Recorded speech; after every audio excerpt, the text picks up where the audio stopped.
C'est la seule vidéo dont tu auras besoin si tu veux savoir comment créer des miniatures YouTube comme ça ou encore comme ça. Alors que tu sois débutant ou professionnel, dans cette vidéo, je vais te montrer step by step comment créer des miniatures facilement et rapidement. Pour le faire, on va utiliser Photoshop. Et si tu n'as pas Photoshop, pas de souci. Il existe une version en ligne de Photoshop qu'on appelle Photopea qui est très facile à utiliser. Et devinez quoi? C'est totalement gratuit. Et en plus du tutoriel que vous vous apprêtez à suivre, j'ai un cadeau pour vous. J'ai créé des templates que vous pourrez utiliser pour vos vidéos. Vous aurez juste à changer les textes, à changer votre image et le tour est joué. Le lien se trouve en description et pour mieux savoir comment l'utiliser, regardez cette vidéo jusqu'à la fin. Alors comme je vous disais, on va utiliser Photoshop et pour ceux qui n'ont pas Photoshop, pas de souci. On va venir sur Google et puis on va taper photopea.com. Le premier, on clique dessus. On va tomber sur cette interface qui est exactement comme Photoshop. Ça, c'est juste la version en ligne et c'est très facile à utiliser d'ailleurs. On va venir ici sur Nouveau projet. On va venir d'abord ici, largeur. Vous allez changer la largeur en 1920 et la hauteur 1080. Et vous venez sur Créer. Voilà, ça c'est la dimension parfaite pour faire une miniature YouTube. Tiens, je pense que tu as oublié de mentionner quelque chose de très important, Joël. Ah bon? C'est quoi? Vas-y, réfléchis. Ah ouais, j'ai trouvé. Avant même de savoir créer des miniatures parfaites pour YouTube, il y a des éléments très importants que je dois connaître. Et ça, très peu de personnes le savent. Joël, je te laisse la main. Imaginez un truc. Vous venez de faire une vidéo. Vous mettez votre cœur et votre âme dans la conception de cette vidéo. Et lorsque vous publiez cette vidéo, 0 vue. C'est tout à fait normal. Vous avez oublié quelque chose de très important. La miniature et le titre de la vidéo. Alors la question a 1 million de vues. Même si j'ai pas encore fait 1 million de vues. Qu'est-ce qui fait une bonne miniature? Je vais te donner 3 éléments et un bonus à la fin qui font la réussite d'une très bonne miniature. Premier point, votre miniature doit éveiller de la curiosité. Dans une bonne miniature, il est crucial d'éveiller de la curiosité dans l'esprit du spectateur. Je vous explique. Par exemple, les miniatures avant-après. Lorsque quelqu'un tombe sur ce type de miniature, il sait directement ce qu'il attend dans cette vidéo. Du coup, il est curieux de regarder votre vidéo. Il faut aussi avoir un bon titre, c'est important. Deuxième point, votre miniature doit être claire et nette. Ça, il y a beaucoup de personnes qui font cette erreur. Vous devez savoir que la majorité des personnes qui regardent les vidéos sur YouTube les regardent sur téléphone. Bon, j'enregistre avec. Du coup, lorsque vous faites une miniature et que vous mettez votre image, agrandissez votre image. Si c'est du test, agrandissez le test. Comme ça, les personnes qui auront à regarder votre vidéo sur téléphone verront directement ce qui est écrit et donc, ça fera plus de vues. Troisième point, le contraste et les couleurs. Ça, vous le savez tous, il est important de mettre les couleurs dans vos miniatures, mais ne dépassez jamais 2 couleurs. Vous pouvez choisir le blanc et le jaune, qui est une très bonne couleur, le rouge ou le blanc, qui est une très bonne couleur. Bref, ne dépassez jamais 2 couleurs. Parce que lorsqu'il y a plusieurs couleurs, ça devient du n'importe quoi. Et ça donne pas envie aux gens de regarder votre vidéo. Et ça, en tant que monteur vidéo, j'en sais quelque chose. Et le petit bonus, ça concerne YouTube. Une bonne miniature, c'est une miniature qui a un taux de clic supérieur à 12%. Si c'est inférieur à 12 dans les premières heures où vous publiez la vidéo, c'est qu'il y a un gros problème. Si c'est supérieur à 12, c'est que c'est une très bonne chose. Et bien évidemment, avec le temps, ça va passer de 12 à 6 à 5. Bref, ça c'est pas grave parce qu'il y a plusieurs personnes qui regardent la vidéo et d'autres ne cliquent pas. Mais dans les premières heures ou dans les premiers jours, vérifiez à ce que votre miniature dépasse le taux de clic de 12%. Et si ça ne dépasse pas, changez juste de miniature. Voilà, maintenant on revient sur notre site qui est Photopea et assurez-vous que les bonnes dimensions sont choisies, 1920 et 1080. Maintenant, on va importer une image. Pour le faire, allez directement dans votre dossier. Moi, j'ai mon dossier ici et je vais importer cette image. Voilà, vous pourrez ajuster de cette manière comme vous voulez. Maintenant, dans un premier temps, on va retirer l'arrière-plan. Et ça, il y a 2 manières de le faire. La première manière pour le faire, c'est de venir directement sur Sélection et vous tapez sur Remove BG. Ça va directement enlever l'arrière-plan. Mais il se peut que parfois, ça ne soit pas efficace. Et la deuxième manière de le faire, c'est d'aller sur le site adobeexpress.com. adobeexpress.com. Le premier site qui est ici, on clique dessus. Vous allez tomber sur cette page et vous allez venir en bas. Et vous venez ici, vous allez voir ici supprimer l'arrière-plan. On va cliquer dessus. Maintenant, on va tomber sur cette interface où on nous demande de glisser et déposer une image. Vous cliquez dessus et vous allez importer votre image. Suppression de l'arrière-plan en cours. Ça va se faire en quelques secondes. Voilà, c'est parfait, c'est bien détouré. Ensuite, vous allez venir sur télécharger. Si vous n'êtes pas encore inscrit, on va vous demander de vous inscrire et ne vous inquiétez pas, c'est gratuit. Maintenant, on va retourner dans Photopea. Je vais supprimer d'abord cette image. Je clique dessus, je viens sur supprimer et je vais importer la nouvelle image que j'ai détourée. Voilà, maintenant on va ajuster un peu. Je prends l'un côté, je vais étirer comme ça. Je prends l'autre côté, je vais étirer comme ça pour le bien mettre au milieu. Voilà. C'est très important que vous choisissez une image qui attire déjà l'attention. Si cette image image, vous pouvez voir que je souris, j'ai un très beau sourire. Il y a des lumières sur mon visage et ça donne déjà envie de cliquer. Alors pour faire une miniature, c'est très important que votre image attire déjà la curiosité. Maintenant, je vais aller choisir un fond. Et moi, pour ma part, je vais choisir ce fond YouTube que je vais venir faire glisser ici comme ça. Voilà. Je vais également l'agrandir sur l'écran par les bords comme ça et comme ça. Voilà. Et je fais entrer. Maintenant, je vais faire passer mon image au-dessus de cette image en venant ici.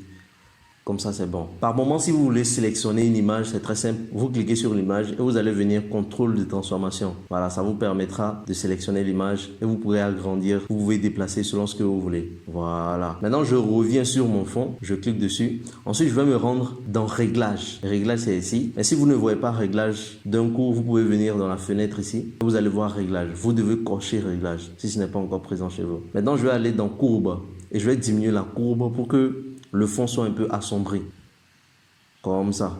Comme je le disais dans l'intro, les fonds doivent être un peu assombris. Maintenant, ce qu'on va faire, on va ajouter des lueurs derrière l'image pour que l'image soit mise en valeur. Pour le faire, c'est très simple. Vous allez venir ici, Nouveau calque, vous cliquez dessus. Ensuite, vous allez vous diriger dans l'outil pinceau. Vous cliquez dessus, vous allez choisir le premier. Vous pouvez venir sur l'image et vous faites clic droit. Vous allez augmenter la taille du pinceau. Le mien, je peux le laisser à 500 par exemple. Ensuite, vous allez venir ici, Soft Round. Vous allez cliquer dessus et vous faites Entrée. On va se diriger maintenant dans la couleur. On va aller choisir une couleur en venant ici à ce niveau. Voilà, je clique dessus et je vais choisir une couleur un peu orange. Vous pouvez venir choisir votre couleur. Je choisis ma couleur et je viens sur OK. Maintenant, je vais venir tapoter derrière mon image aux alentours. Comme ça, comme ça, comme ça. Voilà. Vous faites des clics. Tac, tac, tac. Au niveau de mon poignet aussi, je fais un clic derrière moi tout autour, légèrement. Maintenant, vous allez venir ici dans Normal et vous allez choisir Superposition. Ça permet d'adoucir les lueurs. Maintenant, on va ajouter un deuxième calque. On revient encore sur Nouveau calque, on clique dessus. On va aller directement dans la couleur et vous allez choisir une couleur blanche. Voilà, je fais OK. Maintenant, je vais venir tapoter derrière moi, mais cette fois, juste au milieu, comme ça, comme ça, comme ça, juste légèrement. Voilà, c'est déjà bon. On vient encore dans Normal et puis on va choisir Superposition. Là maintenant, on a fini d'ajouter les lueurs derrière moi. Ce qu'on va faire maintenant, c'est d'ajouter les lueurs sur moi maintenant. Et pour le faire, on va venir cliquer sur l'image ici. Vous allez faire clic droit, option de fusion, le premier qui est ici. Vous cliquez dessus. Je vais déplacer ça à ce niveau pour que tout le monde puisse voir. Je vais venir cliquer sur lueur interne. Assurez-vous de vraiment cliquer dessus. Ne venez pas juste cocher, sinon ça va pas prendre. On va venir choisir une couleur. La couleur, par exemple, je vais choisir une couleur qui tend un peu vers l'orange. Je vais OK, c'est parfait. Je vais légèrement augmenter la taille. Juste légèrement, voilà. Ensuite, je vais venir dans contour et vous allez choisir un contour blanc. On choisit ça, comme ça, et on fait OK.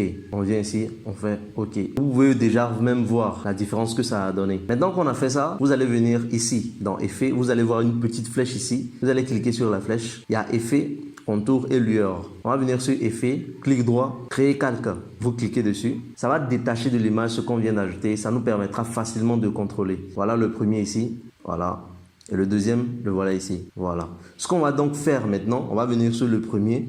On va faire de telle sorte que le blanc ne soit pas abusé. Et on va diminuer l'intensité des contours qui sont ici. Parce que là, c'est trop présent et c'est pas du tout professionnel. Voilà. Et pour le faire, vous allez venir ici en bas, ajouter un max de pixels. Vous cliquez dessus. Vous allez vous rendre dans la partie couleur, vous cliquez et vous allez venir choisir la couleur noire. Je fais un clic. Le pinceau, il peut rester comme ça ou bien vous diminuez légèrement la taille. Il peut rester comme ça. Je fais OK. Et maintenant, je vais venir cliquer tout autour légèrement, comme ça, juste pour diminuer légèrement. Voilà, ça nous permettra de diminuer légèrement les contours. Surtout au niveau du visage, ça n'a pas besoin d'être trop présent. Au niveau de la main, je peux diminuer encore légèrement. Maintenant, au niveau de mon habit, je peux laisser ça comme ça. Lorsqu'on voit la différence avant-après, là, c'est plus mieux. Pareil pour le deuxième, on va faire aussi pareil. Je clique dessus, je viens dans ajouter un max de pixels. Vous cliquez dessus et vous allez faire la même chose. Mais cette fois-ci, avec les lueurs. On va cliquer dessus légèrement, surtout au niveau de ma tête, pour que ça disparaisse un peu légèrement. Ça donne un aspect plus professionnel. Vous cliquez dessus tout autour. Au niveau du poignet aussi, je clique légèrement. Voilà, maintenant, c'est parfait. Lorsque je fais un avant-après, voilà. Là, c'est mieux. Il ne faut pas que la lueur que vous ajoutez soit aussi abusée. Maintenant, un truc très intéressant qu'on va ajouter, c'est une étincelle. Ça fait aussi toute la différence. Vous allez vous joindre dans Nouveau calque. Vous cliquez dessus. Ensuite, vous venez dans Couleur. Et je vais choisir la couleur orange. Je vais cliquer. Maintenant, je vais venir taper dans le vide ici. Clic. Je vais venir sélectionner encore un nouveau calque. Et cette fois-ci, je vais changer la couleur en blanc. Je vais OK. Et maintenant, je vais diminuer la taille. La taille, je vais prendre une petite taille. Juste comme ça, je fais OK. Et je vais venir cliquer au milieu de ce que je viens de faire. Juste comme ça. Maintenant, pour venir le faire bouger, vous allez venir sélectionner les deux calques ici. Appuyez CTRL et vous cliquez sur le deuxième. Comme ça, les deux seront sélectionnés. Maintenant, pour déplacer les calques, on va faire CTRL ALT T. Voilà. Si vous êtes dans Photoshop, vous pouvez juste faire CTRL T et ça fera largement l'affaire. Je vais venir le faire glisser ici, à ce niveau. On peut voir ici que c'est déjà trop gros. Ce qu'on va donc faire, on va maintenir la touche Shift. On peut le manipuler facilement. Comme ça, voilà. Vous pouvez voir comme ça. Je vais le faire glisser ici et je vais l'inverser un peu dans ce sens. Je peux diminuer légèrement. Et vous faites entrer et c'est bon. Si vous voulez, vous pouvez le dupliquer. Il suffit juste de maintenir Alt. Vous cliquez dessus, ça va dupliquer. Maintenant, je peux mettre le deuxième au niveau de mon bras par exemple. Je fais encore CTRL Alt T pour sélectionner ça. Je peux l'arranger comme ça. Je mets ça ici légèrement au niveau de mon poignet. Voilà, ça c'est pas du tout mal. Mais moi je trouve pas celui qui est au niveau de mon poignet nécessaire, donc je vais l'annuler. Avant de continuer, une annonce très importante. Bon, déjà, abonnez-vous les gars. Vous êtes plus de 60% à regarder les vidéos sans être abonné. Alors permettez qu'on aille aux 20 000 abonnés avant fin janvier. Le destin de la chaîne se retrouve entre vos mains les gars, donc abonnez-vous.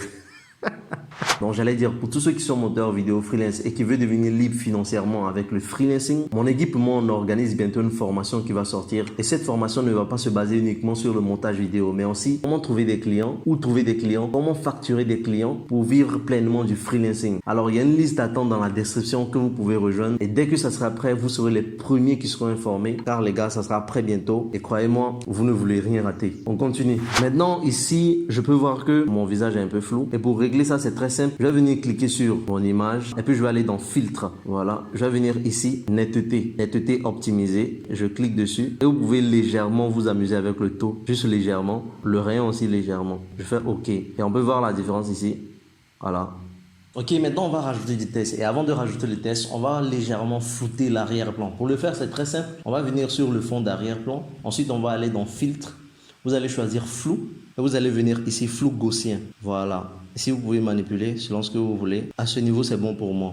Dernier truc que je peux faire, c'est d'assombrir encore légèrement l'arrière-plan. Pour le faire, c'est encore très simple. Je vais juste venir ici dans courbe et je vais diminuer cela légèrement. Comme ça, mon image est plus mise en valeur. Ok, maintenant qu'on a fini de faire les retouches qui concernent mon image, je vais les regrouper en un seul endroit. Pour le faire, je vais venir sur le premier calque ici. Jusqu'en bas ici, ça concerne l'image. Je maintiens la touche Shift et je fais clic. Voilà, ça va sélectionner tout ce qui concerne l'image. Et je vais faire CTRL G. Voilà, ça va le mettre dans un seul dossier et ça sera facile à utiliser. Par exemple, si je fais CTRL ALT T pour sélectionner, voilà, vous pouvez voir que je peux déplacer ça facilement en même temps. Maintenant, je vais rajouter le test. Je vais venir ici dans test. Je vais cliquer dessus. Outil test, je clique dessus. Et moi, je vais écrire une miniature parfaite. Et je vais le faire en 2 lignes. Alors, je viens ici. Je clique dans le vide. Et je vais écrire une miniature dans un premier temps. Voilà, pour agrandir le test, il suffit juste de venir dans test. Et vous allez voir ici, voilà, la barre qui vous permettra d'agrandir ou de rétrécir. Voilà, le crénage, ça permet de faire en sorte que les lettres soient plus serrées. Voilà, à 67 pour moi, c'est bon. Et je cache cela. Voilà. Deuxième manière pour agrandir le test, c'est de venir sur le test, faire CTRL ALT T. Voilà, comme ça vous pouvez agrandir le test. Ça c'est plus mieux et c'est plus facile même. Voilà. Si vous êtes sur Photoshop, vous avez juste à faire CTRL T et ça va sélectionner le test. Voilà, j'agrandis comme ça. C'est parfait. Une miniature. Voilà. Maintenant, je vais changer la couleur. Pour changer la couleur, c'est très simple. On va venir sur miniature, on va faire clic droit, option de fusion. Voilà. Et je vais venir ici, incrustation en dégradé. Je clique dessus. Voilà, ça me donne un truc pas mal déjà, dégradé. Lorsque je clique sur dégradé, ici il y a le noir, ici il y a le blanc. Vous pouvez changer selon ce que vous voulez. Ça peut être l'orange par exemple. Et ici ça peut être le blanc. Moi je vais laisser l'orange, je vais mettre OK. Voilà, ensuite je vais aller dans contour pour choisir un contour. Voilà, le blanc ça m'a l'air pas mal. Vous pouvez changer de couleur ici, selon ce que vous voulez. Il y a le jaune, il y a le vert. Bref, selon ce qui matche avec votre image. Moi je vais choisir le blanc légèrement. Voilà.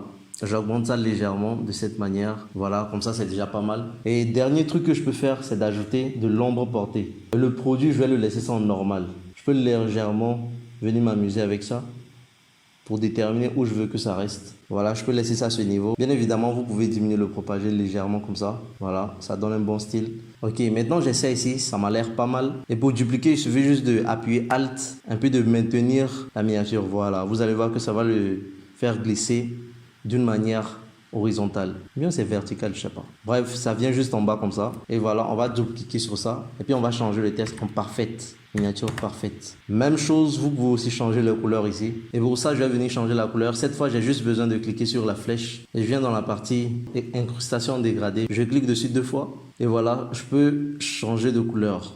Je peux choisir une couleur grise, par exemple. Voilà, je fais OK. Et pour le contour, je peux choisir une couleur rouge. Voilà, une couleur rouge comme ça. Voilà, je fais OK. Voilà, une miniature parfaite. Voilà, dernier truc que je peux rajouter, c'est les emojis ou bien les logos. Et pour le faire, je vais venir dans mon dossier. Voilà, et je vais venir faire glisser un emoji, par exemple. Voilà, je peux prendre cet emoji avec le logo de Photoshop. Je vais glisser les deux ici. Le premier, je vais le mettre ici. Au cas où l'emoji que vous choisissez n'est pas encore détouré, il suffit juste de venir dans Sélection et venir sur Remove BG. Ça va détourer automatiquement l'emoji. Et pour les logos, le détourage est plus efficace. Donc je viens ici, je peux placer mon emoji à ce niveau sur miniature, juste au-dessus. Et le logo de Photoshop, je peux le placer aussi en bas. Je viens cliquer dessus. Je peux le placer ici en bas. Voilà, comme ça c'est top. Voilà, de cette manière c'est propre. Bon, je vais le mettre ici. Voilà, ici ça m'a l'air pas mal. Maintenant, ce que je peux faire avec l'emoji, c'est d'aller dans option de fusion, aller dans ombre portée pour mettre un peu de l'ombre en bas. Voilà, je peux mettre ça à ce niveau comme ça m'a l'air pas mal. Et propager, je viens diminuer, propager un peu. La distance, je mets ça un peu ici comme ça, légèrement. Voilà, la taille, vous pouvez augmenter légèrement. Là déjà, c'est très bon. Je vais venir ensuite sur le logo de Photoshop, option de fusion. Et je peux venir ici. Lueur interne, je vais cliquer dessus, je vais venir ici, dégrader, je vais choisir la couleur de Photoshop même. Et si je clique ici, voilà, ça donne un beau truc. Je diminue la taille légèrement. Je peux ajouter aussi de la lueur externe. Je clique dessus, je viens dans dégrader et je peux rajouter le blanc. Le blanc c'est top. Voilà, si j'augmente légèrement la taille, voici ce que ça donne. Voilà, ça donne un truc blanc, mais plutôt je vais rajouter le bleu. Je pense que le bleu c'est mieux. Le bleu de Photoshop, voilà, je clique dessus, je fais OK et je peux augmenter légèrement la taille. Voilà, ça c'est plus mieux, le bleu c'est mieux. Voilà. Ensuite, je viens sur OK. Voilà, notre miniature ressemble à quelque chose de pas mal déjà. Et ce que vous pouvez faire en dernier lieu, c'est de venir ici, dans Outils pinceau, activer le pinceau.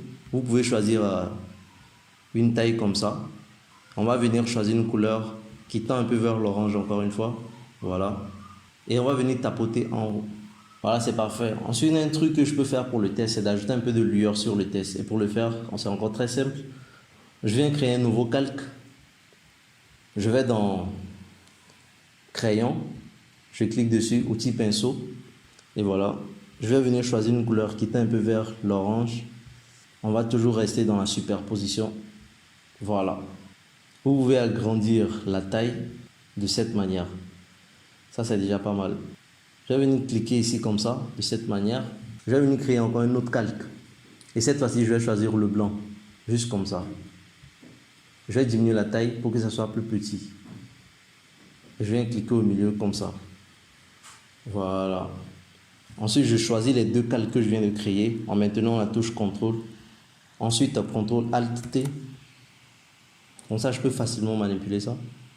Voilà, vous voyez que ça donne un truc. Je peux mettre ça au-dessus ici comme ça. Pour aplatir cela, il suffit juste de maintenir la touche Shift. Voilà, comme ça. Je vais tourner ça légèrement. J'ajoute ça ici. Donc vous pouvez rajouter ça tout autour selon ce que vous voulez. Mais il faut que ça soit professionnel. Et là, on peut voir que c'est une miniature parfaite. En tout cas, c'est une miniature qui me donne moins envie de cliquer.